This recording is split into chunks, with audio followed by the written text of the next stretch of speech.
चलिए आज बात करते हैं उस मशहूर डकैती की जिसे सदी का सबसे बड़ा अपराध कहा जाता है। एक ऐसा प्लान जो इतना परफेक्ट था कि लगभग कामयाब हो ही गया था, पर एक छोटी सी गलती ने सारा खेल बिगाड़ दिया। सोचिए, 8 अगस्त 1963 की घनी अंधेरी रात है। रॉयल मेल की एक ट्रेन अपनी पूरी रफ्तार से ग्लासगो से लंदन की तरफ जा रही है। तभी बीच रास्ते में एक सुनसान जगह पर अचानक एक लाल सिग्नल जल उठता है और ट्रेन को रुकना पड़ता है। ड्राइवर के लिए ये बहुत ही अजीब था, क्योंकि उसे पता था कि इस ट्रैक पर सिग्नल का लाल होना लगभग नामुमकिन है। नहीं, ये कोई एक्सीडेंट या मामूली खराबी बिल्कुल नहीं थी, बल्कि ये तो सदी की सबसे बड़ी और सबसे दुस्साहसी डकैती की शुरुआत थी। एक ऐसा मास्टर प्लान जो इतिहास में दर्ज होने वाला था। तो हमारी कहानी की शुरुआत होती है उसी लाल सिग्नल से। ये सिर्फ एक लाइट नहीं थी, ये करोड़ों पाउंड की लूट को अंजाम देने का पहला इशारा था। आइए देखते हैं कि कैसे एक मामूली से सिग्नल ने इतना बड़ा खेल शुरू किया। सब कुछ घड़ी की सुई के साथ चलता है। सुबह के ठीक 3 बजे ड्राइवर जैक मिल्स सिग्नल देखकर ट्रेन रोकते हैं। सिर्फ 3 मिनट बाद उनके असिस्टेंट को एहसास होता है कि कुछ बहुत बड़ी गड़बड़ है, क्योंकि पास की टेलीफोन लाइनें कटी हुई हैं। और इससे पहले कि वो कुछ समझ पाते, अंधेरे से 15 नकाबपोश लोगों का एक गिरोह निकलता है और देखते ही देखते पूरे क्रू पर हावी हो जाता है।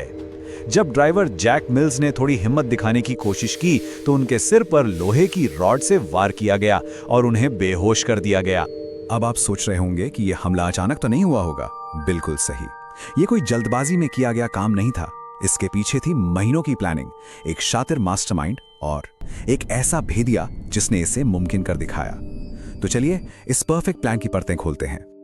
और इस पूरे ऑपरेशन के पीछे जो दिमाग था वो था ब्रूस रेनॉल्ड्स का, लंदन का एक जाना माना अपराधी जो कुछ बड़ा करना चाहता था। उसने एक ऐसी डकैती की साजिश रची जिसके बारे में पहले किसी ने सोचा तक नहीं था। लेकिन देखिए, रेनॉल्ड्स ये सब अकेले नहीं कर सकता था। उसे रॉयल मेल के अंदर से ही 3 बहुत जरूरी टिप्स मिली थीं। पहली, ट्रेन के हाई वैल्यू पैकेजेस वाले डिब्बे को टारगेट करना है। दूसरी, उस डिब्बे का अलार्म सिस्टम खराब है और उसकी जगह एक बिना अलार्म वाला डिब्बा इस्तेमाल हो रहा है। और तीसरी और सबसे बड़ी टिप, उस रात बैंक हॉलिडे की वजह से ट्रेन में रोज से 10 गुना ज्यादा कैश था। मतलब ये एक सुनहरा मौका था जिसे वो छोड़ नहीं सकते थे। अब इतने बड़े काम के लिए एक तगड़ी टीम तो चाहिए ही थी। तो रेनॉल्ड्स ने एक तरह की ड्रीम टीम तैयार की।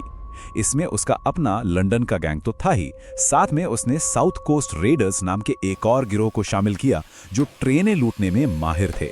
यहां तक कि टीम में एक रिटायर्ड ट्रेन ड्राइवर को भी रखा गया था। कुल मिलाकर 15 से ज्यादा लोग, और मिशन एकदम साफ था, एक भी गोली चलाए बिना करोड़ों पाउंड लेकर रफू चक्कर हो जाना। अब एक्शन शिफ्ट होता है ब्राइट गो ब्रिज पर। यहाँ लुटेरों के पास अपनी किस्मत लिखने के लिए थे सिर्फ और सिर्फ 15 मिनट। ये वक्त के खिलाफ एक ऐसी दौड़ थी जिसमें एक पल की भी देरी सब कुछ खराब कर सकती थी। लेकिन कहते हैं ना, हर प्लान परफेक्ट नहीं होता, और यहीं पर उनके प्लान में पहली बड़ी गड़बड़ हुई। उनका जो रिटायर्ड ड्राइवर था वो इस नई मॉडर्न ट्रेन के इंजन को चला ही नहीं पाया। प्लान बिखरने लगा था। घबराहट में लुटेरों को मजबूरी में उसी घायल ड्राइवर जैक मिल्स को होश में लाना पड़ा, जिसे उन्होंने कुछ देर पहले ही बेरहमी से मारा था। तो आखिर दांव पर लगा कितना था? पूरे 2.6 मिलियन पाउंड्स। मतलब आज के हिसाब से ये रकम 60 मिलियन पाउंड से भी कहीं ज्यादा बैठती है। जरा सोच कर देखिए, उस जमाने में ये कितनी बड़ी रकम रही होगी। और ये सब हुआ सिर्फ 15 मिनट के अंदर। जरा सोचिए, ट्रेन ब्रिज पर पहुंचती है और अगले ही 2 मिनट में लुटेरे एचपीवी डिब्बे में घुसकर वहां मौजूद 5 स्टाफ मेंबर्स को काबू कर लेते हैं। 5 मिनट के अंदर वो एक ह्यूमन चेन बनाकर नोटों से भरे 128 बैग्स को नीचे खड़े ट्रक में फेंकना शुरू कर देते हैं।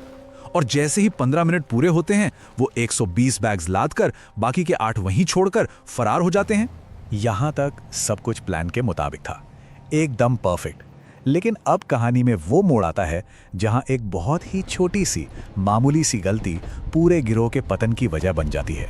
बस भागने से ठीक पहले गिरोह के एक मेंबर ने ट्रेन स्टाफ को धमकाते हुए कहा, अगले 30 मिनट तक कोई अपनी जगह से हिला तो उसे चोट लगेगी।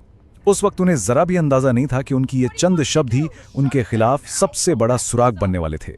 यही उनकी सबसे बड़ी और आखिरी गलती थी। ये 30 मिनट की धमकी सुनने में तो आम लगती है ना? पर असल में ये पुलिस के लिए एक बहुत बड़ा तोहफा था। कैसे? इससे पुलिस को एक सटीक अंदाजा लग गया कि लुटेरों का ठिकाना घटना स्थल से 30 मिनट की दूरी यानी लगभग 50 किलोमीटर के दायरे में ही कहीं होगा। अचानक पुलिस की खोज का दायरा बहुत छोटा हो गया। और फिर किस्मत ने भी पुलिस का साथ दिया। पास के ही एक फार्म से एक पड़ोसी ने कुछ अजीबोगरीब हरकतों की खबर दी। जब पुलिस ने वहां छापा मारा तो उनके हाथ मानो खजाना लग गया। जिस आदमी को सबूत जलाने के पैसे दिए गए थे वो पैसे लेकर भाग गया था। पुलिस को वहां नोटों के खाली बैग्स, दोबारा पेंट किया हुआ ट्रक, खाने पीने का सामान सब मिला। और फिर मिला जैकपॉट, एक मोनोपोली का बोर्ड। लुटेरों ने असली पैसों से खेलते हुए उस पर अपनी उंगलियों के निशान छोड़ दिए थे। बस यहीं पर खेल खत्म हो गया। तो चलिए अब देखते हैं कि इस पूरी कहानी का अंजाम क्या हुआ, किसे क्या मिला, किसे क्या सजा मिली और कौन सा राज हमेशा के लिए एक राज बनकर रह गया।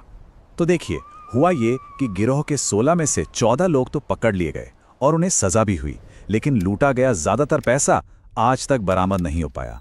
बेचारे ड्राइवर जैक मिल्स उस हमले के सदमे से कभी उभर ही नहीं पाए और उन्होंने फिर कभी ट्रेन नहीं चलाई। 7 साल बाद उनकी मौत हो गई और वो ब्रिज आज भी उसे लोग ट्रेन रॉबर्स ब्रिज के नाम से जानते हैं। अदालत ने इस मामले को बहुत गंभीरता से लिया। इसे सदी का अपराध मानते हुए गैंग के जो मुख्य लोग थे उन्हें 30-30 साल की सजा सुनाई गई, जो उस वक्त की सबसे कठोर सजाओं में से एक थी।